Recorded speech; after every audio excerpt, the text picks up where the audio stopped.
Hey everyone, my name is Boom Shakha and I welcome you to another video. I hope that you guys are doing amazing wherever you are in the world. In today's video, I wanted to speak to you guys about how INFJs don't really like talking about ourselves, right? And not only that, but I think we have this radar or this beeping warning signal that goes off when other people talk too much about themselves. I actually think to myself when people are talking too much about themselves is that they have a low self-esteem, or that they don't really love themselves enough, or they are trying to prove themselves to me somehow, or to the people around, or they're trying to impress us somehow. And whenever people start doing that, whenever people start talking too much about themselves or trying to impress me or trying to get my attention, that is when I want to run away in the opposite direction. Because I know that that person is really needy and clingy, and I can't deal with that. I literally get the heebie-jeebies whenever I think about people who are really clingy or really needy, because those people are the ones who really are the draining ones, right? They're the ones who are going to come to you and ask you a billion questions and always be around you and wanting things from you and asking you. I can't even deal with it. Just even talking about it makes me really tired. And so whenever we start talking about ourselves, it means that we really trust you. We never, and I never, ever talk about myself unless I trust the person that's in front of me. I won't even tell you how my day went. I won't tell you really how my day went. I mean, I'll do small talk, like superficial stuff, like, yeah, I'm having a great day. My life is good, all that stuff. But if you really, really, really, really hear from me about what's going on with me, all the different, like these video style, like really telling you what's going on with me, it means that I really trust you. And so obviously, again, as INFJs don't trust a lot of people, we have a really, really, really tiny group of people that we really trust. Perhaps maybe 2, 3 people at max. And a lot of times those people are really, really, really selected, like very selected.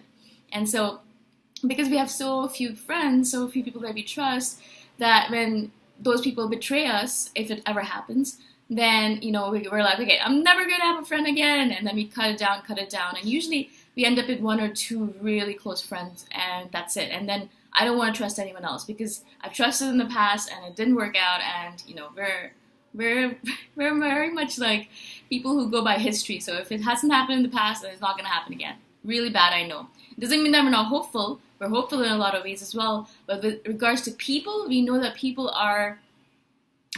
they're fickle, They're never going to give us what we need them to give us because we're just so deep and we have so many layers to us that we know that no one's ever going to find out completely who we are. Even the people that we trust, even the people that we really, really trust, they're never going to see all the different layers to us. It's not possible because we are so freaking intense, I guess.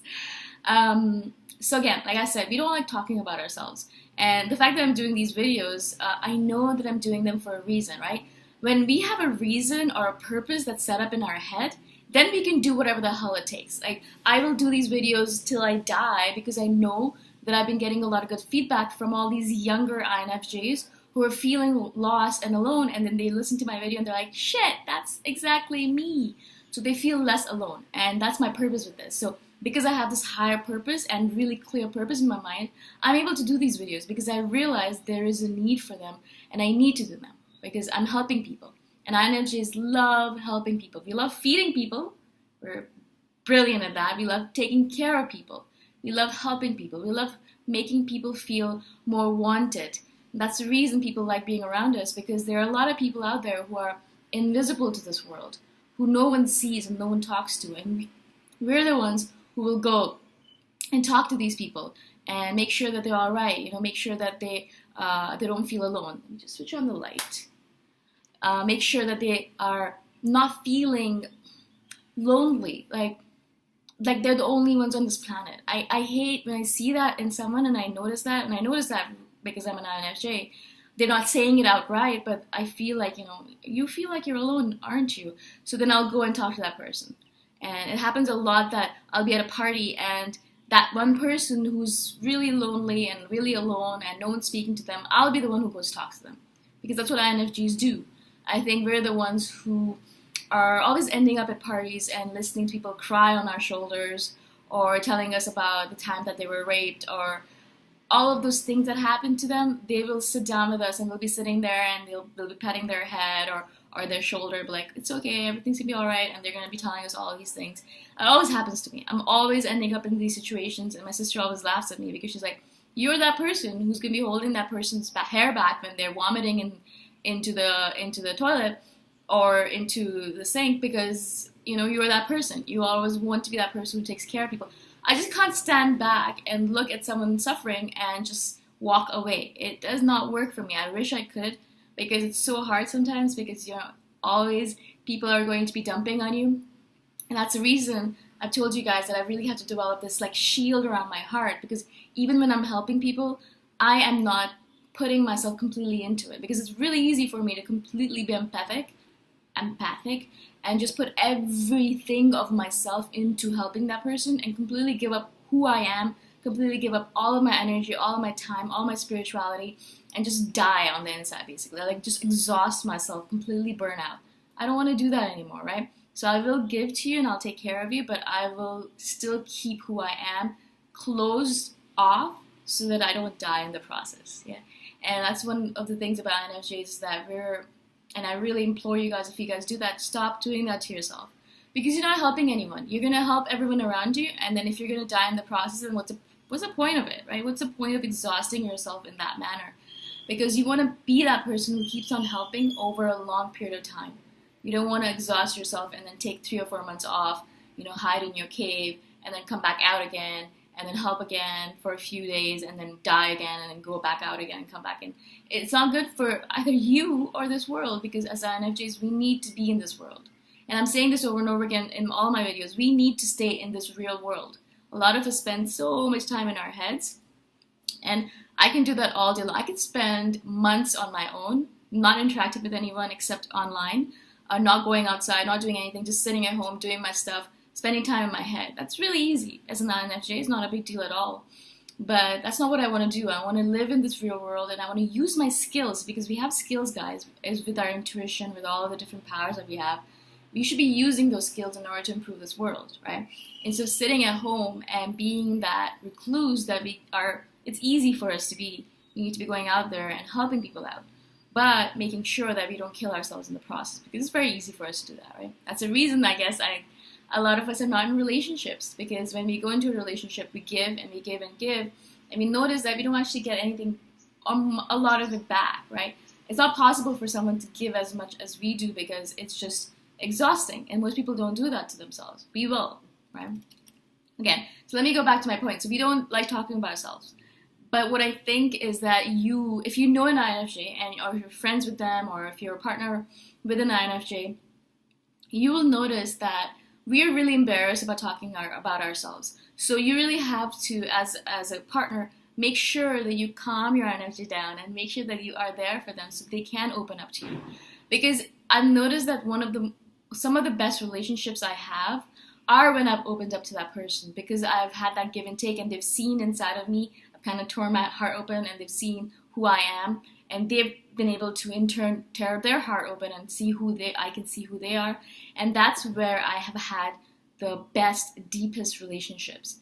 And I really, really hope that you guys can start, as INFJ, start taking that risk, because it's a risk, right? We're taking a risk every single time we open ourselves up, because we're so intense and so crazy and so quirky, is that when people really see who we are, we're afraid. We're afraid that they're going to see who our true essence is, not the charming facade that everyone sees, not that facade that is helpful and calm and help and kind or empathic, but that facade that's inside, that quirky, weird, humorous self of ours that no one really gets to see. And once we are able to show that to people, of course we'll have deeper relationships, but also we're going to see that there are a lot of weird, quirky people out there. We sometimes feel like we're the only ones because we're spending so much time in our head. But you'll notice that the more you open yourself up, the more you're going to see that there are actually a lot of people like us out there who are as weird and quirky as us, and who we can actually relate to really, really well. And so I really want you guys to take this opportunity, as I'm telling you, and take a risk this week. Take a risk and go out and open yourself up to someone that you trust, someone that you've trusted, but you're still afraid to open yourself up to, right? There's a lot of layers to trust, right? You can trust a person and, ask them to give you a ride. Or you can trust a person and maybe trust them to go out to dinner with them. Or you can trust a person with your heart and what you are. So there's also a lot of different layers to trust. And for us as INFJs, we're always kind of going through and peeling one more layer. Oh, they did this. Okay, I think I can trust them a little bit more. Oh, they did that. Okay, you know what? I have to kind of step back a bit and realize I can't trust this person at all. So I'm always kind of moving back and forth, up and down. My trust level goes up, and then you do something, you're like, oh shit, why did I have to do that? Okay, I don't trust them as much anymore. And then if they keep on doing stupid things, and eventually they're kind of eliminated. I do the door slam and they're gone.